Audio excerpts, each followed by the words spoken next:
Hello and welcome to our series on elements of financial accounting. Welcome to Study On. This is Samyaziz Bhatti and today we are going to learn about the second most important element of financial accounting known as liabilities. Imagine running a business without understanding the impact of liabilities.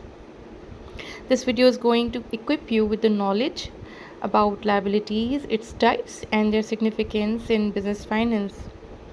So, if you are a student or a professional or simply curious to know about liabilities, this introductory video will give you a solid foundation and spark your interest in understanding how liabilities impact the businesses and its functions.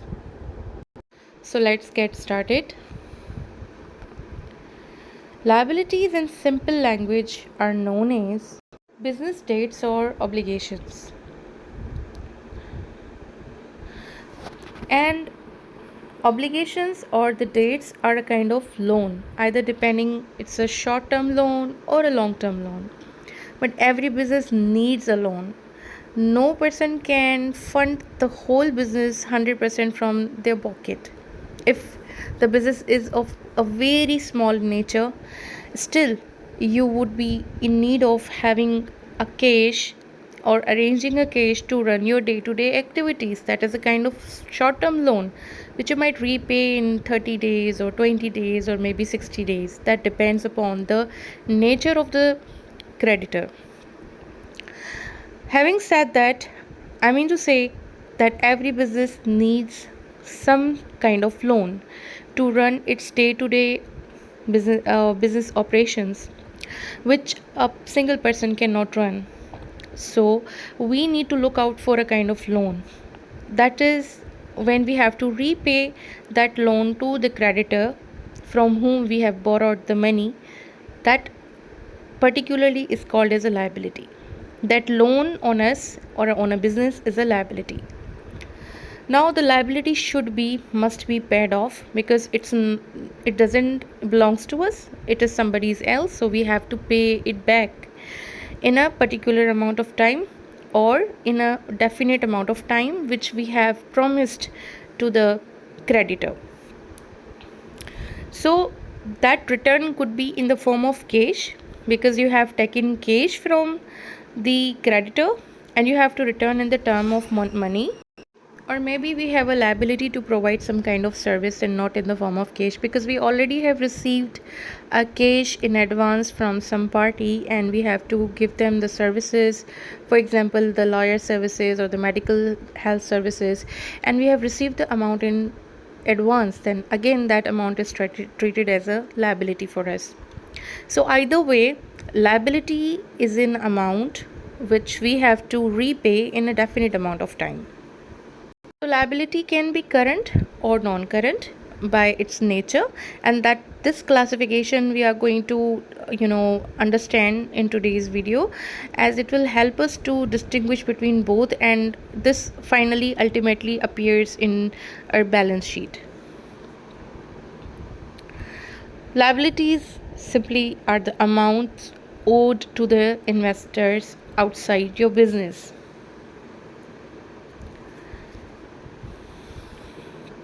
Let's quickly see the significance of liabilities in business finance. First significance is that it provides the sources of funds without giving up ownership. As an equity business, if you issue the shares in the market, then you know that the purchasers or the investors of the shares become the owners of the business. So somehow you are sharing your business with them, and the terms and conditions become different than that of the owner who is just the single person running his own business. When you let any investor enter your business, then definitely you have to run everything with his mutual agreement. But as the business is separate and you just want a loan or a short term loan, then it doesn't let you sacrifice your ownership. You still be the owner, and the outside person is just a creditor. He's not concerned with your business. He has nothing to give to your business other than money. He is not going to interfere in any of your business operations or your decisions. He just want his installment or his money back in a particular period of time. So that's a good favor for any owner of the business. The second is that it helps in financing business operations and expansion.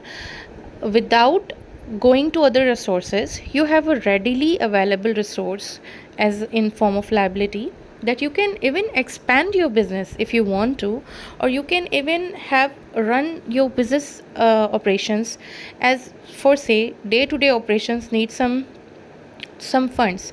And if you have invested already your funds in buying of your plant and machinery and advertising expenses, you have incurred a lot of amount on these things, and now for day to day operations you are out of cash, so you can always switch to the liabilities so that you can run day to day operations. For example, if we take an example of a bakery, okay, so the bakery is running expenses could be like buying milk and buying eggs and buying chocolates to create cakes and pastries and cookies and oil, of course. So if the bakery has invested in a huge amount is invested in the plant and on its advertisement and on its outlet and on other things that are available, machinery that is available in the plant or in the bakery outlet, so the rest of the expenses that are day to day expenses, for example buying eggs or milk, they can buy it on credit from the supplier. Okay, the liability will be recorded and they will pay at the end of the month, which is a kind of, again, a short term liability, of course. But what it did to you, it helped you to run your business without sacrificing anything in your business, and also you did maintain your ownership, and in the last of the month or in the last of the 2 months you are going to repay the due amount to the owner of it.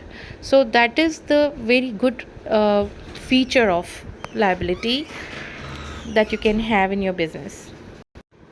Enable leveraging to increase potential returns. Leveraging is just to add a leverage is to lift up a business. For example, if you are out of cash, then from funds raising funds from the outside sources will lift up your business operations. So it is going to have an impact on your potential returns, definitely, because you did not compromise on your day to day operations, so definitely it is going to increase your potential returns. Number four, facilitate long term investments and asset acquisition. So, even you can, with the date, you can even invest in the long term investments, and you can even buy assets on credit, and later you can repay it, which you cannot pay by your own. Help in managing cash flow effectively. Yes, of course, because as I told you, the day to day running operations, needs some kind of cash for your business. So if you are out of the cash, you can always readily switch to the loans, the short term loans, to run your day to day activities. Now what is the feature of that? Every business gets the loan or gets the liabilities according to their repayabilities. If you have a very excellent repayabilities, then you can take long loans for your business because you are earning a lot and you can repay back. But if you know that your investments and your overall earning criteria is low, so you can always go for the very flexible loan for your business, which can be short term, like maximum 30 to 60 days, which bear no interest, which is usually interest free. So that is a very attractive feature in liabilities. It impacts the financial planning and decision making. So as a business owner, if you get to know that you have availability of good short term loan or long term loan, then definitely you are going to plan your business operations accordingly, that it adds a perk in your business. It is essential for measuring financial health through ratios and debt to equity. and outside investors definitely are interested in your business, in your business equity, and they would like to see that how much debt you have and how much equity you have. So a good business is which has a good proportion of equity and a less proportion of debt, because again it comes to the point that when the debt is higher than the equity, then your business is at a big risk. So to reduce the risk of the business, the equity proportion is always, the investment by owner is bigger than the investment by the creditor. But yes, including it in your business actually increases a cushion for you, a space for you to use your investments in some other better expansions or better purposes for the business. Now let's understand the current versus non-current liabilities. You have ever heard the word current liabilities? So the current word basically explains that those obligations, loans or credit that are paid off when within 1 year period. Okay, it should not go out of 1 year period. That is termed as a current liability, or you can also call them as a short term liabilities.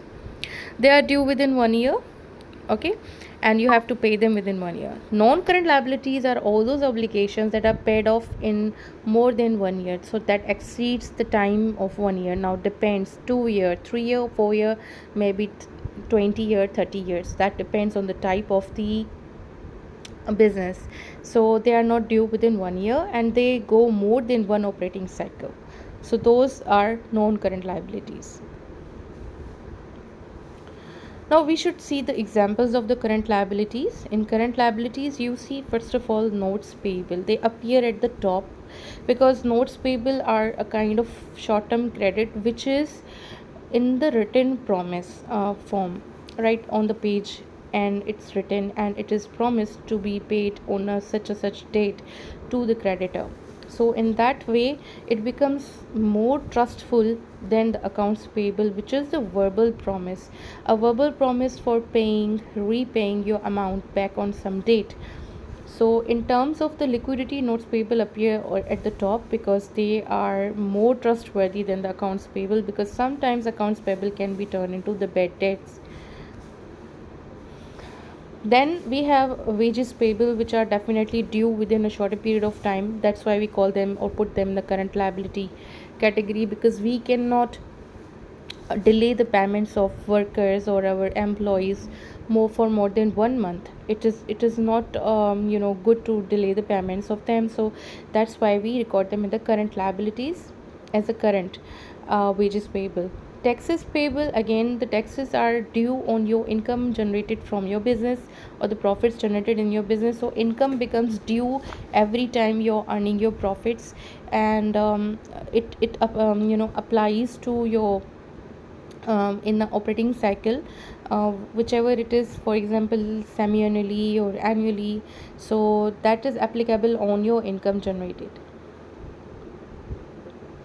Interest payable, again interest payable is that you have invested in some kind of, you have borrowed a loan, a short term loan, and on that you have to pay the interest payable, and interest payments.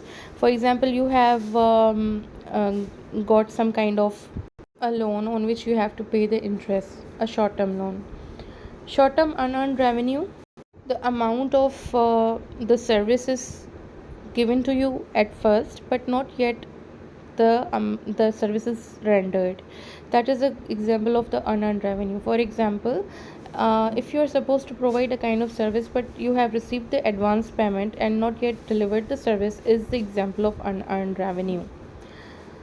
That is treated as a current liability. Non-current liabilities have the long-term notes payable. Again we have long-term payables, because notes payable appear at the top, I told you, because they are a promissory note which is going to be paid in a such and such time and in a written format. Then we have long-term accounts payable. We have bonds payable again, and in terms of liquidity they come at the third place. The amounts due on the bonds. Lease obligations, if you have any kind of things you have purchased on lease, its installments are again in the form of long term, because lease is for 20 years, maybe 15 years, maybe more than that. Pension payables.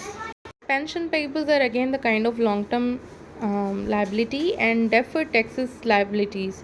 The taxes that became due but not paid. So they are those liabilities that are going to be paid in the future. So this was a differentiation about current liabilities and non-current liabilities, and this was explanation of liabilities. If you have any queries, you can ask me in comment, and I would like to explain you in the next video about the third element of the accounting elements. Till then, take care. Allah Hafiz.